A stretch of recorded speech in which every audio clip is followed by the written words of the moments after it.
हिंदी में यूपीएससी की तैयारी से संबंधित प्रोग्राम्स को देखने के लिए सब्सक्राइब करें स्टडी IQIAS हिंदी। ईरान में एक बार फिर से हिजाब कानून ने तब जाकर के तूल पकड़ लिया जबकि ईरान के द्वारा ये बात कही गई कि हम इस्लामिक दंड संहिता के आधार पर, इस्लामिक दंड कानून के आधार पर हम ऐसे सभी लोगों के अगेंस्ट में और अधिक सख्त कार्रवाई करेंगे जो कि हिजाब न पहनने का जघन्य अपराध करते हैं।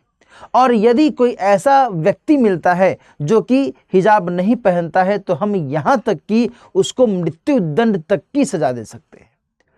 लेकिन जब व्यापक विरोध की स्थिति देखी गई तब जाकर के ईरान के द्वारा जो ये निर्णय लिया गया था इसको रोल बैक किया गया है। दोस्तों, आज हम लोग इसी विषय पर थोड़ा सा विस्तार से बातचीत करेंगे कि आखिर इससे संबंधित जो आयाम हैं वो क्या कुछ कहते हैं। पहली खबर जो यहाँ पर आप देख रहे हैं इसमें इसी बात को इंडिकेट किया जा रहा है कि Iran imposes strict hijab laws, approves death penalty for offenders, है ना। और इसमें यहाँ तक कहा गया कि देखो भाई, हम ईरान में जो इस्लामिक दंड संहिता है उसी के आधार पर जो उसका अनुच्छेद 286 है, इसमें हम ये मानेंगे कि यदि आप हिजाब नहीं पहनते हैं तो आपने पृथ्वी पर सबसे जघन्य अपराध किया है। अजीब स्थिति है भाई, है ना।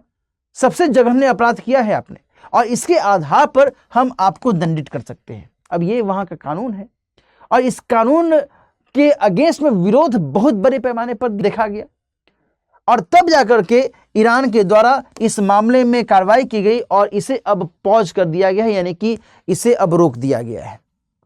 ठीक है ना दोस्तों, यहां पर ध्यान रखिएगा कि ये मामला आखिर उठा कैसे। दरअसल एक गायिका हैं, एक सिंगर हैं परास्तु अहमदी, उनके बारे में जानकारी मिली कि उन्होंने यूट्यूब पर बिना हिजाब के ही एक कॉन्सर्ट में अपनी भूमिका निभाई और इस कारण से उनकी गिरफ्तारी की गई और देन फिर उनकी गिरफ्तारी के अगेंस्ट में बड़े पैमाने पर विरोध प्रदर्शन भी होने लगे।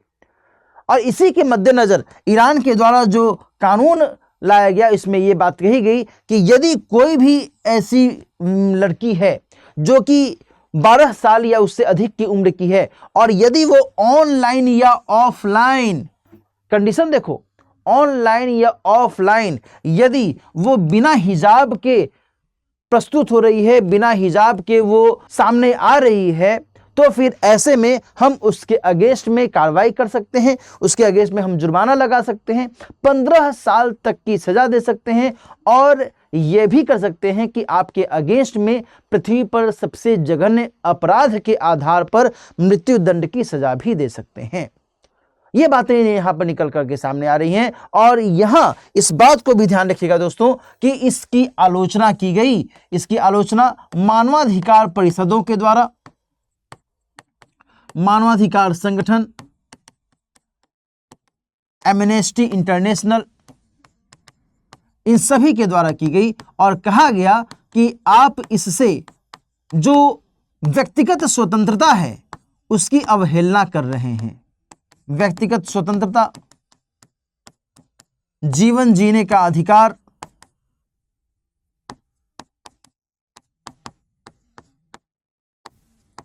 है या नहीं, मानवाधिकार, समानता की अवहेलना।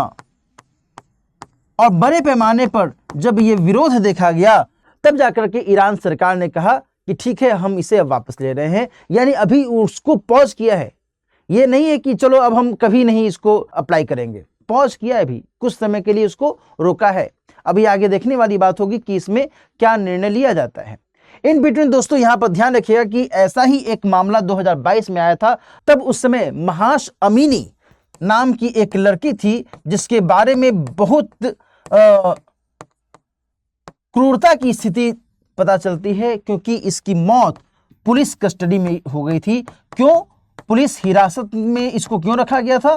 क्योंकि इसने भी हिजाब का विरोध किया था, है ना, हिजाब का विरोध किया था और देन फिर इसको पुलिस कस्टडी में रखा गया। पुलिस कस्टडी में ही इसकी मौत हो गई और देन बहुत बड़े पैमाने पर ईरान में हिजाब के अगेंस्ट में विरोध प्रदर्शन भी देखे गए थे और कुछ ऐसी ही स्थिति इस समय भी पनपी। तो ये जो एक बहुत ही महत्वपूर्ण मुद्दा माना जाता है ईरान के अंतर्गत, ईरान की इस्लामिक जो दंड कानून है उससे संबंधित जो एक गतिविधियां चलती हैं कि हम हिजाब को लेकर के किसी भी स्तर पर कोई भी रियायत नहीं बरतेंगे, वो अपने आप में बहुत अधिक विचारणीय हो जाता है। अभी आगे देखने वाली बात होगी कि ईरान सरकार के द्वारा इस मामले में क्या अंतिम निर्णय लिया जाता है और क्या वो ईरान की सामान्य जनता के अकॉर्डिंग वो कोई फैसला लेती है या फिर अपने हिसाब से जो उसे लगता है कि नहीं इसको फॉलो करवाया जाना चाहिए, यदि वो ऐसा करती है तो फिर उसका एक जो प्रतिरोध है वो भी आगे देखा जा सकता है। ठीक है, तो आज की चर्चा में हम लोगों ने इस बिंदु पर बातचीत की। इसके जरिए हम लोगों ने ईरान की वस्तुस्थिति को, ईरान में हिजाब से संबंधित जो एक टसल है इसको समझने की कोशिश की है। इसके अलावा एक और महत्वपूर्ण जानकारी मैं आपको दे दूं कि यदि आप P2I फाउंडेशन बैच से जुड़ना चाहते हैं, यदि आपको लगता है कि बेहतर तरीके से सिविल सेवा परीक्षा की तैयारी करें, तो फिर आपका स्वागत है 2026 को टारगेटेड बैच में 28,999 रुपये में आप इस कोर्स से जुड़ सकते हैं। इसके अलावा यदि आप 2027 को टारगेट करते हुए तैयारी करना चाहते हैं तो भी आप इस बैच से जुड़ सकते हैं, जो कि 34,999 रुपये में अवेलेबल है और इसी के हिसाब से जो आपकी पढ़ाई का ड्यूरेशन रहेगा वो बढ़ जाएगा। दोस्तों ध्यान रखिएगा, दिलीप लाइव कोड का इस्तेमाल करते हुए आप इस कोर्स से जुड़ सकते हैं और आज ही से इस कोर्स की शुरुआत हो गई है सुबह में 8 बजे से। यदि आप इनमें से किसी भी प्रोग्राम से जुड़ना चाहते हैं तो जल्द से जल्द एडमिशन लीजिए और अपनी सिविल सेवा परीक्षा की तैयारी को और बेहतर रूप प्रदान कीजिए।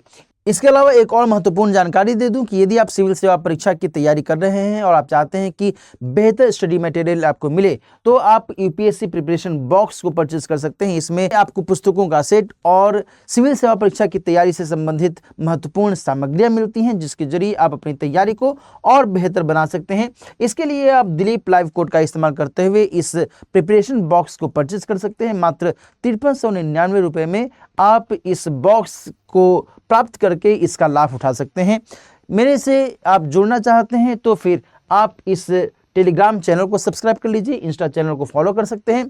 किसी भी प्रकार की क्वेरी होने पर आप मेल आईडी पर मुझसे अपना सवाल भी पूछ सकते हैं। आज की चर्चा हम लोग यहीं पर समाप्त करते हैं, मिलते हैं किसी और टॉपिक के साथ। तब तक अपना ख्याल रखिए। All the best. हिंदी में यूपीएससी की तैयारी से संबंधित प्रोग्राम्स को देखने के लिए सब्सक्राइब करें स्टडी IQ IAS हिंदी।